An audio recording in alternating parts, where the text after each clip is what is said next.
Bonjour à tous, salam alaikum et bienvenue dans cette nouvelle vidéo de Sève de Lumière. Alors aujourd'hui on va parler de la lecture et de l'apprentissage de la lecture. Alors non pas la première étape de l'apprentissage qui est d'amener l'enfant à déchiffrer ses premiers mots et donc d'arriver au déclic lecture, mais qu'est-ce qui se passe après? Parce que c'est vrai qu'on parle souvent de comment apprendre les lettres, de comment déclencher justement cette lecture. Mais après, c'est pas parce que l'enfant déchiffre un mot qu'il est sorti d'affaire entre guillemets. Parce que la lecture, ça demande beaucoup plus de compétences que ça. Et on va avoir un gros travail à faire pour aider justement l'enfant à fluidifier cette lecture-là. Donc dans cette vidéo, je vais vous donner donc 5 activités pour aider votre enfant donc, à fluidifier sa lecture.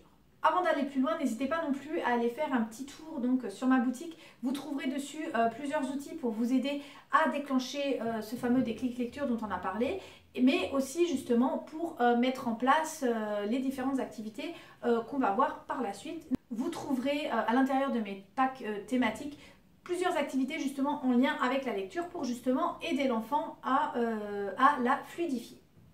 Donc c'est parti pour les 5 activités donc à proposer à votre enfant pour fluidifier donc la lecture, et vous verrez que la dernière activité que je vous propose, c'est quelque chose auquel on ne pense pas souvent et qui pourtant est vraiment primordial pour aider l'enfant à avoir une lecture réellement fluide et qui comprenne vraiment ce qu'il lit.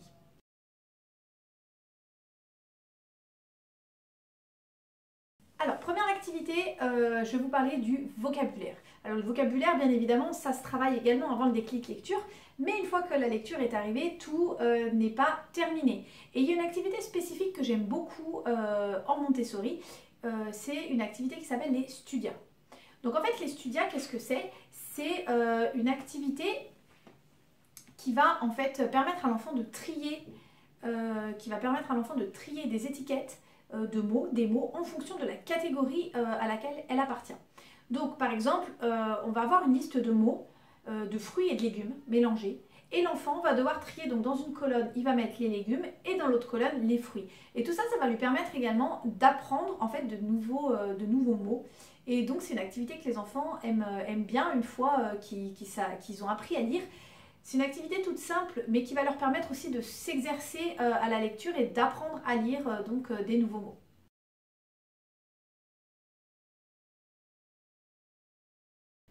Deuxième activité qui va donner l'occasion en fait à votre enfant de lire et de s'exercer à la lecture dans le but plus tard de la fluidifier, ça va être les fameuses cartes de nomenclature.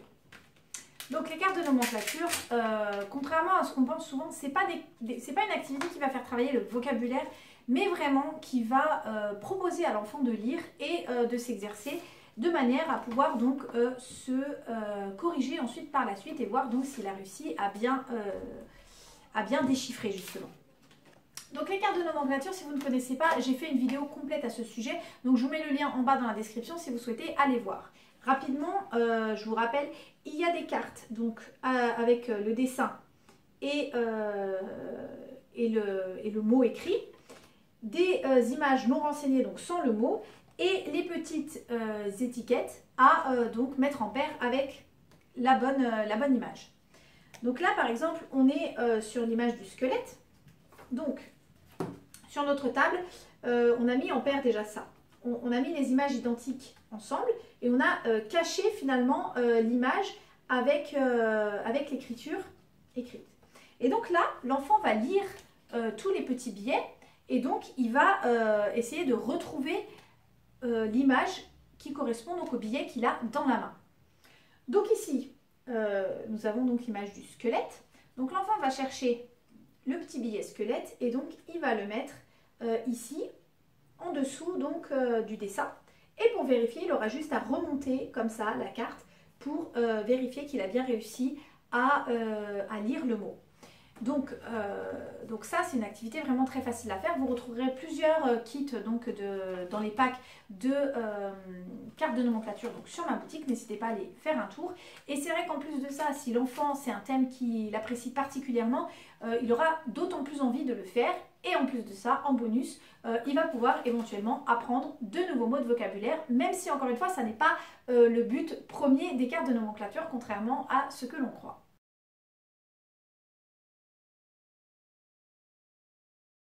Troisième activité donc qu'on va pouvoir proposer aux enfants pour fluidifier la lecture, bien évidemment, ça va être de lire des livres. Donc là, je vais vous présenter plusieurs collections que j'aime particulièrement, qui sont progressives donc pour les enfants.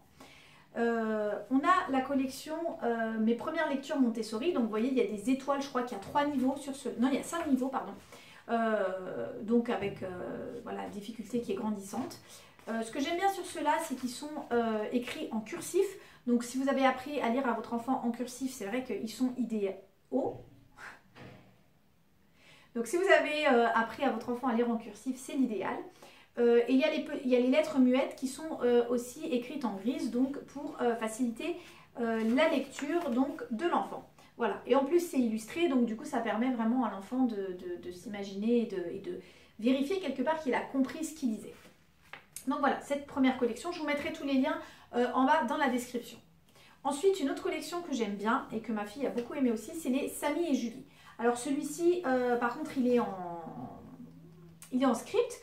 Mais après, il faut savoir que, en tout cas, moi, ma fille, elle a réussi à faire le lien entre les deux tout seul. Je lui ai appris à lire en cursif pour faciliter l'écriture, mais qu'après, donc d'elle-même, elle a réussi donc à faire le lien avec le script, pardon, et que s'il n'y arrive pas, il suffit de faire un petit jeu de mémoire et de correspondance donc entre les différentes graphies. Donc là n'est pas la question. Donc du coup ces petits livres là, pareil, je crois qu'il y a 4 niveaux. Donc eux ils ont classifié donc, en termes de classe, donc début de CP, milieu de CP, fin de CP, CE1. Et voilà, ce sont des petites histoires aussi un petit peu du quotidien. Donc l'enfant il peut se projeter en fait dans cette histoire. C'est des choses qu'il peut vivre lui-même dans son quotidien. Donc c'est vrai que c'est des petits livres qui sont très bien faits. Il y a aussi ici en plus donc les lettres muettes de fin de mots sont aussi grisées et il y a aussi une petite marque donc pour noter la liaison. Donc voilà, la collection de Samy et Julie. Et une autre collection donc, que j'affectionne particulièrement, c'est cette collection, donc Tous lecteurs.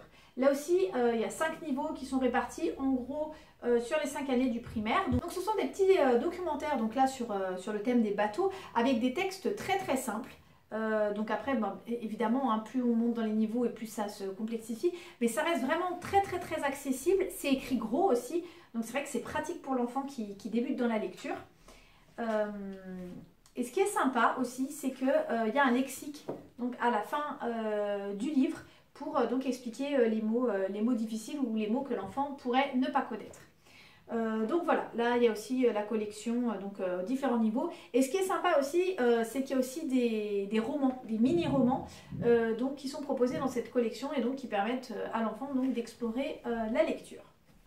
Donc voilà pour les activités autour donc, de la lecture et des livres et les collections que je vous propose et que je vous conseille si vous avez des enfants lecteurs débutants.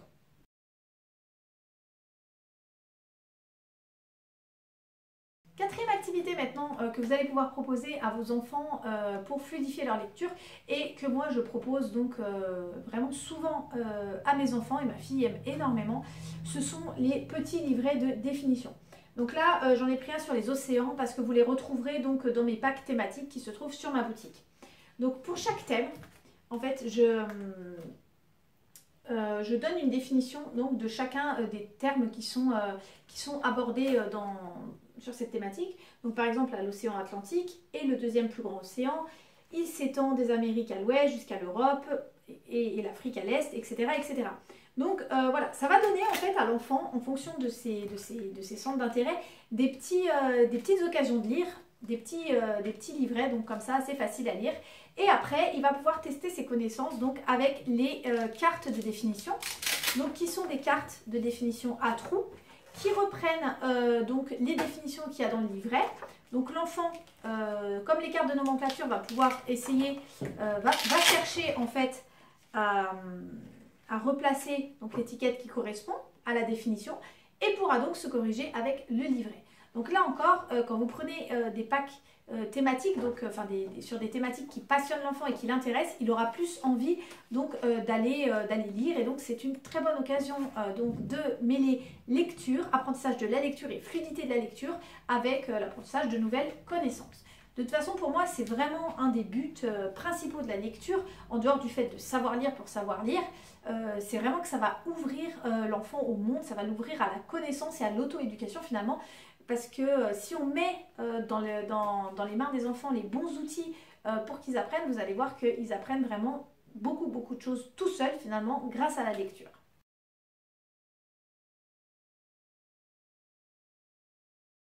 Et enfin, dernière activité que je voulais partager avec vous, donc autour de la fluidité de la lecture et à laquelle on ne pense pas souvent, c'est de travailler avec l'enfant la ponctuation.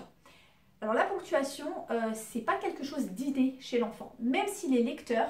Moi, je me suis rendu compte qu'en travaillant la ponctuation avec ma fille, le point, la majuscule, point d'exclamation, point d'interrogation, elle avait déjà rencontré finalement dans les livres, mais elle ne savait pas toujours à quoi ça servait. Bon, le point d'interrogation, si, parce que c'est quelque chose d'assez facile, mais pourquoi on utilise une virgule? Pourquoi les deux points? Pourquoi les guillemets? C'est vrai que c'était pas toujours évident finalement.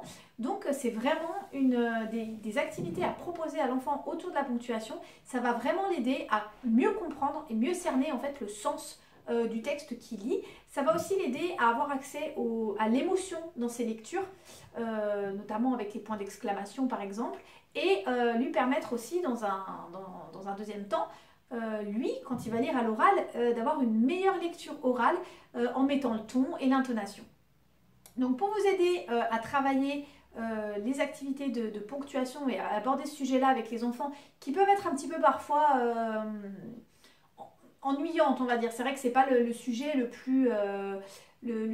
plus fun pour un enfant.